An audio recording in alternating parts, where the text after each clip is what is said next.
Tollywood hero Nitin మరియు director Venky Kudumula కాంబినేషన్లో తెరకెక్కిన చిత్రం రాబిన్ హుడ్. మార్చి 28న ఇది విడుదల కానుంది.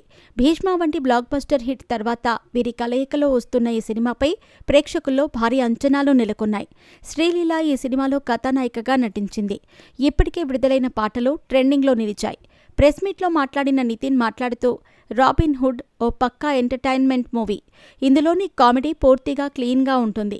ఈ మధ్యకాలంలో ఇంత ఆర్గానిక్ హాస్యం నేను చూడలేదు అంటూ తెలిపారు. దర్శకుడు వెంకీ కుడుముల రాసిన కథ, స్క్రీన్ ప్లే గురించి మాట్లాడుతూ, క్లైమాక్స్ చూసిన తర్వాత ప్రేక్షకులు వావ్ అనాల్సిందే అని నితిన్ అభిప్రాయపడ్డారు. నితిన్ తన బర్త్డే మార్చి 30 కాగా రాబిన్ హుడ్ సినిమా మార్చి 28న వస్తూ ఉండటంతో ఇది తనకు గొప్ప బర్త్డే గిఫ్ట్ అవుతుందని చెప్పాడు.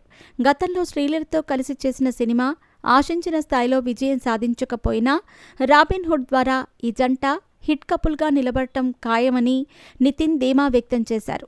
ఈ చిత్రంలో రాజేంద్ర ప్రసాద్, వెన్నెల కిషోర్ ముఖ్య పాత్రల్లో కనిపించనున్నారు.